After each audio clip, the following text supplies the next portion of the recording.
से ना रुके हम, मर्जी से चले हम, बादल सा गरजे हम, सावन सा बरसे हम, सूरज सा चमके हम, स्कूल चले हम, स्कूल चले हम,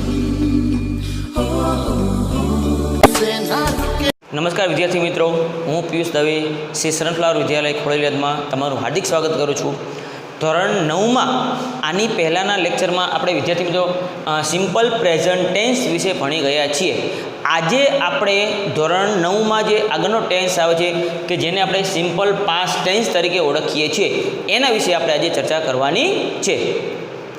તો સિમ્પલ પ્રેઝન્ટ ટેન્સમાં આપણે સમજ્યા હતા વ્યાખ્યા, કીવર્ડ્સ, ત્રણ વાક્ય રચના, જે દરેક કાળમાં 3 વાક્ય રચના આવે છે, હકાર, નકાર અને પ્રશ્નાર્થ, અને પછી આપણે એના એક્ઝામ્પલ શીખ્યા હતા. એઝ ધ સેમ પ્રમાણે આજે આપણે આ લેક્ચરમાં ધોરણ 9માં જે સિમ્પલ પાસ્ટ ટેન્સ આવે છે એના વિશે આપણે ચર્ચા કરવા જઈ રહ્યા છીએ.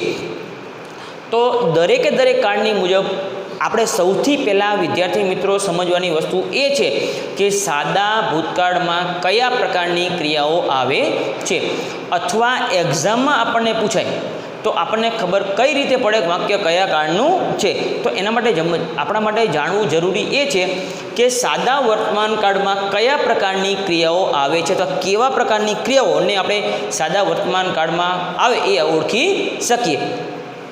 તો સૌથી પહેલું જે વ્યાખ્યા છે એના વિશે આપણે ચર્ચા કરીશું. પાસ્ટ એક્શન એટલે કે ભૂતકાળની ક્રિયાઓ. હવે આપણે એ ચર્ચા કરવા જઈ રહ્યા છીએ કે સાદા ભૂતકાળમાં કઈ ક્રિયા આવે. તો સૌથી પહેલી વસ્તુ લખેલી છે પાસ્ટ એક્શન, ભૂતકાળની ક્રિયા. તો એની વ્યાખ્યા આપણે એ પ્રમાણે સમજશું કે બોલવાના સમય પહેલાં જે ક્રિયા પૂરી થઈ ગઈ હોય એ બધી જ ક્રિયાઓ સાદા ભૂતકાળમાં આવે છે. હજી વિદ્યાર્થી મિત્રો સમજો, બોલવાના સમય પહેલાં જે ક્રિયાઓ પૂરી થઈ ગઈ હોય એ બધી જ ક્રિયાઓ સાદા ભૂતકાળમાં આવે છે. બોલવાના સમય પહેલાં એટલે શું મતલબ થયો? એ ક્રિયા ભૂતકાળમાં પૂરી થઈ ગયેલી હોવી જોઈએ. જે સમય દરમિયાન તમે બોલો છો એ સમય પહેલાં ઓલરેડી ક્રિયા પૂરી થઈ ગઈ હોવી જોઈએ. જે ક્રિયા પૂરી થઈ ગઈ છે બોલવાના સમય પહેલાં એ જ ક્રિયા સાદા ભૂતકાળમાં આવે છે. તો અહીંયા શું હતું? બોલવાના સમય પહેલાં ક્રિયા પૂરી થઈ ગઈ હોય તે. ત્યાર પછીની આપણે ચર્ચા કરીએ સાઇન એટલે કે કીવર્ડ્સ. કયા એવા શબ્દ જે છે કે જેની ઉપરથી આપણને ખબર પડે કે વાક્ય સાદા ભૂતકાળનું છે. પણ વિદ્યાર્થી મિત્રો યાદ રાખજો, આપણે સાદા વર્તમાન કાળમાં ચર્ચા કરેલી, અત્યારે આપણે સાદા ભૂતકાળની ચર્ચા કરી રહ્યા છીએ. એમાં પણ હું તમને કહું છું કે કીવર્ડ્સ તો એક્ઝામ્પલ જે સેન્ટેન્સ આપેલા છે એમાં આપેલા જ હોય છે, પણ અમુક સમય એવા એક્ઝામ્પલ હોય છે કે જેમાં કીવર્ડ્સ આપેલા હોતા નથી. તો પછી આપણે કઈ રીતે ઓળખવાનું વાક્ય કયા કાળનું છે? તો આની ચર્ચા આપણે સાદા વર્તમાન કાળમાં કરેલી. સાદા ભૂતકાળમાં તમને કહું છું, વાક્ય હંમેશા વાક્યમાં આપેલા ક્રિયાપદ ઉપરથી જ આપણે ઓળખવાનું વાક્ય કયા કાળનું છે. હજી વિદ્યાર્થી મિત્રો રિપીટ કરું છું, વાક્યમાં આપેલા ક્રિયાપદ અથવા ક્રિયાપદના રૂપ ઉપરથી જ આપણે ઓળખવાનું છે વાક્ય કયા કાળનું છે. તો અત્યારે હવે આપણે ચર્ચા કરવા જઈ રહ્યા છીએ સાઇન એટલે કે કીવર્ડ્સ, ઓળખ સૂચક શબ્દ, સમય સૂચક શબ્દ કે જેની ઉપરથી આપણને ખબર પડે કે વાક્ય કયા કાળનું છે. તો અહીંયા જે કીવર્ડ્સ આપેલા છે એ કીવર્ડ્સ ઉપરથી આપણે ઓળખી શકીએ કે વાક્ય સાદા ભૂતકાળનું છે. તો સૌથી પહેલાં છે વન્સ, ત્યાર પછી છે ago, before, yesterday, in the past, last day, last night, last week, last month વગેરે વગેરે.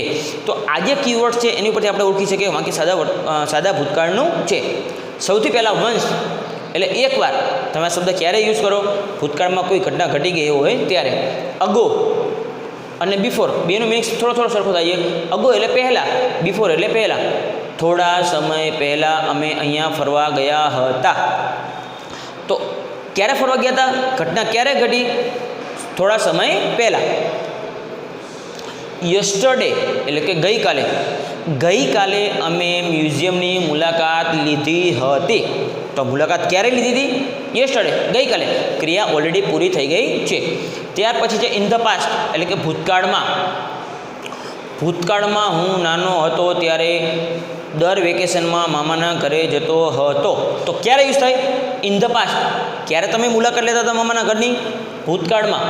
એટલે કે ક્રિયા ક્યારે ઘટી? ભૂતકાળમાં બોલવાના સમય પહેલાં. ત્યાર પછીનો કીવર્ડ છે લાસ્ટ. હવે વિદ્યાર્થી મિત્રો એ વસ્તુ તમારું ધ્યાન દોરવા માગું છું કે અહીંયા સાદો ભૂતકાળ છે એટલા મને અહીંયા લાસ્ટ આવ્યું. આવો જ એક થોડો જુદો શબ્દ સાદા વર્તમાન કાળમાં આવતો હતો, પણ એમાં કયો શબ્દ હતો? એવરી હતો. Every day, every night, every week, every month, every. તો એવરીવાળા જે દરેક શબ્દ હતા એ સાદા વર્તમાન કાળમાં યુઝ થતા હતા. જ્યારે અહીંયા લાસ્ટ આવે છે. શું કામ? સાદો ભૂતકાળ છે માટે. Last day, last night, last week, last month વગેરે. તો કહેવાનું મિનિંગ શું છે? એવરી કયા કાળમાં આવે? સાદા વર્તમાન કાળમાં. જ્યારે લાસ્ટ કયા કાળમાં આવે છે? સાદા ભૂતકાળમાં. હજી જ્યારે આપણે સાદો ભવિષ્યકાળ શીખશું આના પછીના લેક્ચરમાં, ત્યારે એમાં આવો એક જે શબ્દ આવે છે એ આવે છે next. Next day, next night, next week, next month. પણ એ ક્યારે? સાદા ભવિષ્યકાળમાં. હજી વિદ્યાર્થી મિત્રો રિપીટ કરું, એવરીવાળો જે શબ્દ છે એ સાદા વર્તમાન કાળમાં આવે છે. લાસ્ટવાળો જે શબ્દ છે સાદા ભૂતકાળમાં આવે છે. અને હવે જે આપણે નેક્સ્ટ લેક્ચરમાં ભણશું સાદો ભવિષ્યકાળ, એમાં આવો શબ્દ આવે છે એ છે નેક્સ્ટ. સાદા ભવિષ્યકાળ. એવરી, લાસ્ટ અને નેક્સ્ટ. તો આ આપણે ચર્ચા કરી કે ભાઈ આ એવા કીવર્ડ છે કે જે સાદા ભૂતકાળમાં આવે છે. હવે રિમેમ્બર એટલે કે યાદ રાખવા જેવી બાબતો તો શું છે? V2. V2 એટલે શું થયું? ક્રિયાપદનું ભૂતકાળનું રૂપ. તો આપણે હંમેશા મગજમાં એક જ વસ્તુ યાદ રાખવાની કે જ્યારે વાક્યમાં ક્રિયાપદનું ભૂતકાળનું રૂપ આપેલું હોય તો એ વાક્ય કયા કાળનું હોય? Simple past tense. આ એની કીવર્ડ્સ છે. યાદ રાખવા જેવી બાબતો સમજો. જ્યારે પણ કોઈ વાક્યમાં ક્રિયાપદનું ભૂતકાળનું રૂપ એટલે કે V2 આપેલું હોય એને આપણે ક્રિયાપદનું બીજું રૂપ એમ પણ ઓળખી શકીએ. તો જ્યારે વાક્યમાં V2 આપેલું હોય ક્રિયાપદનું ભૂતકાળનું રૂપ તો હંમેશા વાક્ય કયા કાળનું હોય? સિમ્પલ પાસ્ટ ટેન્સ એટલે કે સાદો ભૂતકાળ. તો આ આપણે એની ઓળખશું શબ્દ નિશાની જતાં સમજોય. ત્યાર પછી આપણે ચર્ચા કરવા જઈ રહ્યા છીએ સેન્ટેન્સ એટલે કે વાક્ય રચના. જે આપણને ખબર છે કે દરેકે દરેક કાળમાં 3 વાક્ય રચના આવે છે: હકાર, નકાર અને પ્રશ્નાર્થ. હજી વિદ્યાર્થી મિત્રો કહું છું, દરેકે દરેક કાળમાં 3 વાક્ય રચનાઓ આવે છે: હકાર, નકાર અને પ્રશ્નાર્થ. તો હવે આપણે એની ચર્ચા કરવા જઈ રહ્યા છીએ. સાદા ભૂતકાળની એસ. એસ એટલે આપણે ફૂલ ફોર્મ લખ્યું નથી, જે આપણે સાદા વર્તમાન કાળમાં લખેલું. અફિર્મેટિવ સેન્ટેન્સ. એ એટલે અફિર્મેટિવ, એસ એટલે સેન્ટેન્સ. અફિર્મેટિવ સેન્ટેન્સ એટલે કે હકાર વાક્ય, વિધાન વાક્ય. તો આપણે એની ચર્ચા કરીએ. સૌથી પહેલાં કર્તા પ્લસ V2. V2 એટલે ક્રિયાપદનું ભૂતકાળનું રૂપ. અહીંયા વિદ્યાર્થી મિત્રો સમજજો ખાસ કે જ્યારે વાક્યમાં V2 આપેલું હોય, ક્રિયાપદનું ભૂતકાળનું રૂપ આપેલું હોય તો હંમેશા સાદા ભૂતકાળનું વાક્ય હોય છે. તો સૌથી પહેલાં આવે છે કર્તા પ્લસ V2 પ્લસ કર્મ પ્લસ અધર વર્ડ્સ. વિદ્યાર્થી મિત્રો વિધાન વાક્યની વાત કરીએ તો હંમેશા આ ક્રમ લાઇનમાં આવે છે: કર્તા, ક્રિયાપદ, કર્મ. કારણ કે આ સિવાય વાક્ય મિનિંગફુલ ગણાતું નથી. તો આપણા માટે મહત્ત્વનું આ વાક્ય રચનામાં શું છે? જો V2 આપેલું હોય તો હંમેશા સાદો ભૂતકાળ હોય છે. ત્યાર પછી આપણે ચર્ચા કરીએ NS. NS એટલે નેગેટિવ સેન્ટેન્સ. નેગેટિવ સેન્ટેન્સ એટલે શું? નકાર વાક્ય. તો આપણે એ નેગેટિવ સેન્ટેન્સ ફૂલ ફોર્મ લખ્યું નથી, એનું શોર્ટ ફોર્મ લખ્યું છે. N એટલે નેગેટિવ, S એટલે sentence. N full stop S negative sentence એટલે કે નકાર વાક્ય. તો હવે આપણે ચર્ચા કરવા જઈ રહ્યા છીએ નકાર વાક્યની. તો નકાર વાક્યમાં શું આવશે? કર્તા plus did plus not plus V1 plus કર્મ પ્લસ અધર વર્ડ્સ. હવે વિદ્યાર્થી મિત્રો એ વસ્તુ તમને એક ધ્યાન દોરવા માગું છું કે અહીંયા જો ડીડ છે, શા માટે ડીડ છે? સાદો ભૂતકાળ છે માટે. સાદો વર્તમાનકાળ જ્યારે આપણે ચર્ચા કરેલી તો અહીંયા ડુ અથવા ડસ બે ક્રિયાપદ હતા. સાદા વર્તમાન કાળમાં ડુ ડસ, ત્યારે આપણા માટે મહત્ત્વની વસ્તુ શું હતી કે ક્યારે ડુ અને ક્યારે ડસ આપણે નિયમ પાક્કો કરવાની જરૂર હતી, યાદ રાખવાની જરૂર હતી. તો આ કાળમાં તમારે મોટી શાંતિ છે. એક જ શબ્દ આવે છે ડીડ. કર્તા plus did plus not plus V1 plus કર્મ પ્લસ અન્ય શબ્દ. એટલે કહેવાનું મિનિંગ શું છે? સાદા વર્તમાન કાળમાં તમારે બે શબ્દ યાદ રાખવા પડતા હતા, ડુ અને ડસ. આમાં તમારે ફક્ત એક જ યાદ રાખવાનું છે, ડીડ. અને મેં એ કાળમાં તમને કીધેલું કે અહીંયા ડુ ડસ હોય તો એની સાથે હંમેશા V1 આવે છે. તો આમાં પણ એ જ નિયમ લાગુ પડે છે. ડીડ હોય તો પણ એની સાથે V1 જ યુઝ થાય છે. તો હવે શું યાદ રાખવાનું? ડુ, ડઝ અને ડીડ આ ત્રણેયની સાથે હંમેશા શું યુઝ થાય છે? V1. તો આ વાત રહી આપણી નકાર વાક્યની. નેગેટિવ વાક્ય છે ફરજિયાત નોટ તો કમ્પલસરી આવે જ. હજી રિપીટ કરું, કર્તા plus did plus not plus V1 plus કર્મ પ્લસ અધર વર્ડ્સ. અહીંયા ફક્ત એક જ શબ્દ છે ડીડ, જે આપણા માટે મોટામાં મોટી શાંતિ છે. સાદા વર્તમાન કાળમાં બે શબ્દ આવતા હતા. હજી રિપીટ કરું, ડુ અને ડઝ. તો આપણે યાદ રાખવું પડતું હતું ક્યારે ડુ અને ક્યારે ડઝ. તો આ કાળમાં બિલકુલ શાંતિ છે, ફક્ત એક જ ડીડ આવે છે. બીજું કશું ધ્યાનમાં દોરવા માગું વિદ્યાર્થી મિત્રો, જો તમને સાદા વર્તમાનકાળની નકાર આવડી ગઈ હોય ને તો આ તમને બિલકુલ પરફેક્ટ આવડે. કારણ શું? સાદો વર્તમાનકાળની નકાર અને સાદા ભૂતકાળની નકાર બે સરખી છે, એક જ શબ્દ ચેન્જ છે. કયો? ડીડ. સાદો વર્તમાનકાળ હોય તો ડુ જ આવે, બાકી આખી વાક્ય રચના સેમ આવે છે. સાદો ભૂતકાળ છે એટલા માટે અહીંયા આવે છે ડીડ. ભૂતકાળ છે એટલે ડીડ, વર્તમાન હોય તો ડુ અને ડઝ. અને એઝ ધ સેમ પ્રશ્નાર્થ જે વાક્ય રચના આપણે ચર્ચા કરવા જઈ રહ્યા છીએ એ પણ એવું જ છે. જો સાદા વર્તમાનકાળની તમે સમજી ગયા હોય તો સાદા ભૂતકાળની તમને બિલકુલ પરફેક્ટ સાચી રીતે આવડે. કઈ રીતે? જો, ઇન્ટ્રોગેટિવ સેન્ટેન્સ. આઈ એટલે ઇન્ટ્રોગેટિવ, એસ એટલે સેન્ટેન્સ. ઇન્ટ્રોગેટિવ સેન્ટેન્સ એટલે પ્રશ્નાર્થ વાક્ય. હમણાં આપણે ચર્ચા કરેલી કે સાદા વર્તમાનકાળની પ્રશ્નાર્થ અને સાદા ભૂતકાળની પ્રશ્નાર્થ બે સરખી છે. કઈ રીતે? હવે સમજો. આપણે પહેલાં સાદા ભૂતકાળની ચર્ચા કરીએ. ડીડ પ્લસ કર્તા પ્લસ V1 પ્લસ કર્મ plus other words plus question mark. Question mark શા માટે? ઇન્ટ્રોગેટિવ એટલે કે પ્રશ્નાર્થ વાક્ય છે માટે. હવે હું તમને વસ્તુ યાદ કરું, જે મેં થોડા સમય પહેલાં કીધી કે અહીંયા જે ડીડ છે, જો સાદો વર્તમાનકાળ હોત અથવા સાદા વર્તમાનકાળમાં ડીની જગ્યાએ શું આવે છે? ડુ અને ડઝ. તો જો સાદો વર્તમાનકાળનું વાક્ય હોત તો ડુ ડઝ પ્લસ કર્તા પ્લસ V1 પ્લસ કર્મ પ્લસ અધર પ્લસ ક્વેશ્ચન માર્ક, કોઈ ફેરફાર હોત નહીં. પરંતુ સાદો ભૂતકાળ છે એટલા માટે શું આવ્યું? ડીડ પ્લસ કર્તા પ્લસ V1 પ્લસ કર્મ plus other words plus question mark. એટલે મારો કહેવાનો મિનિંગ શું છે વિદ્યાર્થી મિત્રો? જો તમે સાદા વર્તમાનકાળની નકાર અને પ્રશ્ન સમજી ગયા હોય તો આ તમને બિલકુલ સરળતાથી યાદ રહેશે. કારણ સાદા વર્તમાનકાળમાં અહીંયા ડુ જ આવતું હતું, જ્યારે અહીંયા આવે છે ડીડ. આટલો જ ફેર. પ્રશ્નાર્થમાં પણ એઝ ધ સેમ છે. સાદા વર્તમાનકાળમાં સ્ટાર્ટિંગમાં જે આવતું હતું વાક્ય રચના અનુસંધાન, અહીંયા ડુ જ આવતું હતું, અહીંયા આવે છે ડીડ. બાકી કોઈ જ ફેરફાર છે નહીં.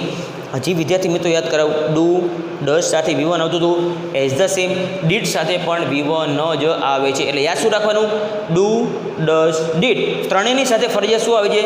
V1. તો વિદ્યાર્થી મિત્રો અત્યારે આપણે એની વ્યાખ્યા, એના જે કીવર્ડ્સ છે એની ચર્ચા કરી. ત્યાર પછી જે યાદ રાખો જે બાબત એટલે કે ક્રિયાપદનું V2, જે હમણાં આપણે સેન્ટેન્સ સોલ્વ કરીએ ને એક્ઝામ્પલ, એની ઉપરથી આપણે ખબર પડે. યાદ શું રાખવાનું? જ્યારે વાક્યમાં V2 આપેલું હોય ક્રિયાપદનું ભૂતકાળ રૂપ એટલે હંમેશા વાક્ય કયું હોય? સાદો ભૂતકાળ. ત્યાર પછી આપણે જે ચર્ચા કરી એની ત્રણ વાક્ય રચનાઓ, હકાર, નકાર અને પ્રશ્નાર્થ. અફર્મેટિવ સેન્ટેન્સ, નેગેટિવ સેન્ટેન્સ અને ઇન્ટ્રોગેટિવ સેન્ટેન્સ એટલે કે હકાર વાક્ય રચના, નકાર વાક્ય રચના અને પ્રશ્નાર્થ વાક્ય રચના. હવે વિદ્યાર્થી મિત્રો આપણે એના જે એક્ઝામ્પલ છે, એક્ઝામમાં પૂછાય તો આપણે કઈ રીતે ઓળખી શકીએ, અથવા આ કાળને અનુસંધાને બ્લેન્ક્સ આવે છે, ખાલી જગ્યા આવે છે, તો આપણે ખાલી જગ્યા કઈ રીતે પૂરવાની, એના જે એક્ઝામ્પલ છે એના એક્ઝામ્પલ આપણે હવે સોલ્વ કરવા જઈ રહ્યા છીએ. સૌથી first, students wrote their HW yesterday. હવે વિદ્યાર્થી મિત્રો હમણાં આપણે ચર્ચા કરેલી કે યસ્ટરડે કીવર્ડ્સ છે એટલે કે સમય શું શબ્દ છે. આની ઉપરથી આપણને ખબર પડે કે વાક્ય સાદા ભૂતકાળનું છે. પણ આપણે બીજી એક વસ્તુ કીધેલી કે વાક્ય હંમેશા ક્રિયાપદ ઉપરથી જ ઓળખવાનું. બાય ચાન્સ માનો કે આ સેન્ટેન્સ આટલું જ છે, સ્ટુડન્ટ્સ રોટ ધેર HW, અહીં ફૂલ સ્ટોપ હોય. જસ્ટ એક્ઝામ્પલ માનો કે યસ્ટરડે નથી, HW પછી ફૂલ સ્ટોપ હોય, તો આપણને કઈ રીતે ખબર પડે કે વાક્ય કયા કાળનું છે? એક જ નિયમ, ક્રિયાપદ અથવા ક્રિયાપદના રૂપ ઉપરથી. તો અહીંયા શું છે? રોટ, ક્રિયાપદનું બીજું રૂપ. રોટનું V1 શું થાય? રાઇટ. રાઇટ V1, રોટ V2 અને રિટર્ન V3. આપણે વર્તમાન કાળમાં ચર્ચા કરેલી કે ક્રિયાપદના ત્રણ રૂપ હોય. તો અહીંયા જે રોટ છે એની ઉપરથી આપણને ખબર પડે કે વાક્ય સાદા ભૂતકાળનું છે. યસ્ટરડે તો છે જ કીવર્ડ. ત્યાર પછીનું સેન્ટેન્સ છે, Mohan did not take this new book. Take એટલે લેવું. અહીંયા જે ક્રિયાપદ છે ટેક V1 છે. શા માટે V1 છે? નેગેટિવ સેન્ટેન્સ છે અને ડીડ સાથે હંમેશા V1 આવે છે. જે રીતે વર્તમાનકાળમાં શું આવતું હતું? ડુ ડઝની સાથે V1 આવતું હતું, તો એઝ ધ સેમ અહીંયા પણ ડીડ સાથે V1 આવે છે. તો એક્ઝામમાં બાય ચાન્સ માનો કે એવું સેન્ટેન્સ પૂછે છે, લખવાની જરૂર પડે છે, તો did plus not plus take એટલે કે V1 this new book. Mohan did not take this new book. મોહને આ બુક નવી લીધી હતી નહીં. બરાબર છે. હવે પછીનું જે થર્ડ સેન્ટેન્સ છે એની આપણે ચર્ચા કરવા જઈ રહ્યા છીએ.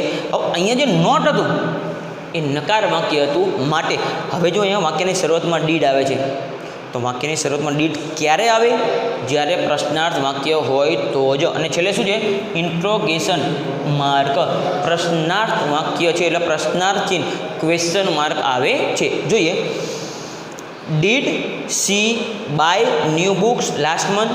શું એને છેલ્લા મહિને નવી બુક ખરીદી હતી? શા માટે? ડીડ ભૂતકાળનું વાક્ય છે માટે. ડીડ સાથે હંમેશા શું આવશે? ક્રિયાપદનું V1. ત્યાર પછીનું જે સેન્ટેન્સ છે, we did not visit the museum last day. સમજો વિદ્યાર્થી મિત્રો, did plus not plus V1. તો અહીંયા એક્ઝામ્પલ શું છે? We did not visit the museum last day. છેલ્લા દિવસે અમે મ્યુઝિયમની મુલાકાત લીધી હતી નહીં. તો એક્ઝામમાં કઈ ખબર પડે? Did plus not plus V1. તો અહીંયા આપણે ડીડ ઉપરથી ખબર પડે કે વાક્ય સાદા ભૂતકાળનું છે. ત્યાર પછી જે ચર્ચા કરવા જઈ રહ્યા છીએ, she wrote this letter yesterday. તેને ગઈકાલે આ લેટર લખ્યો હતો. તો વિદ્યાર્થી મિત્રો આપણે કઈ ખબર પડે? રોટ ઉપરથી. શા માટે રોટ ઉપરથી? કારણ કે રોટ શું છે? ક્રિયાપદનું V2, ક્રિયાપદનું ભૂતકાળનું રૂપ. અને બીજું જે કીવર્ડ છે એ યસ્ટરડે છે. પણ વિદ્યાર્થી મિત્રો સમજો, આપણે આની પહેલાં અને આખા કાળમાં મહત્ત્વની વસ્તુ શું હતી કે કોઈ પણ કાળ આપણે ઓળખવો છે તો સમય સૂચક શબ્દ તો આપણને આપેલા જ છે, પરંતુ એનાથી આગળ આપણા માટે મહત્ત્વની વસ્તુ શું યાદ રાખવાની? વાક્યમાં આપેલું ક્રિયાપદ અથવા ક્રિયાપદના રૂપ ઉપરથી. જો અહીંયા રોડ છે V2, એની ઉપરથી આપણે ખબર પડે did plus not plus V1. એની ઉપરથી આપણે ખબર પડે સાદો ભૂતકાળ છે. પછીના વાક્યમાં ડીડ પ્લસ બાય, એની ઉપરથી આપણને ખબર પડે કારણ કે આ ક્રિયાપદ છે. પછી છે did plus not plus V1 visit, એની ઉપરથી આપણને ખબર પડે. અને જે લાસ્ટ સેન્ટેન્સ છે એમાં જે રોડ છે ક્રિયાપદ. ટૂંકમાં આ એક્ઝામ્પલ ઉપરથી આપણે એટલું તારણ કાઢી શકીએ કે આપણે વાક્ય ઓળખવું છે તો એક જ નિયમ યાદ રાખવાનો છે. ક્રિયાપદના જે રૂપો છે, વિધાન વાક્ય છે, માનો કે હકાર વાક્ય છે તો એમાં V2 આપેલું હશે. જો નકાર વાક્ય હશે તો did plus not plus V1 આપેલું હશે. અને પ્રશ્નાર્થ વાક્ય હશે તો ડીડ પ્લસ કરતા પ્લસ V1. હું આ ક્રિયાપદના જ રૂપ થયા. તો આપણે હજી વિદ્યાર્થી મિત્રો યાદ કરાવવા જઈ રહ્યો છું કે કોઈ પણ કાળ આપણે ઓળખવો છે તો એક જ નિયમ યાદ રાખવાનો, ક્રિયાપદનું રૂપ અથવા ક્રિયાપદ ઉપરથી જ આપણે વાક્ય ઓળખી શકીએ છીએ. હવે વિદ્યાર્થી મિત્રો આજના આપણા લેક્ચરમાં સાદા ભૂતકાળની વ્યાખ્યા, એમાં આવતા કીવર્ડ્સ, એનું જે શોર્ટ કે યાદ રાખવા જેવી બાબત, એને જે હકાર નકાર પ્રશ્ન 3 વાક્યરચનાઓ છે અને જે એના એક્ઝામ્પલ છે એના વિશે આપણે આજના લેક્ચરમાં ચર્ચા કરી.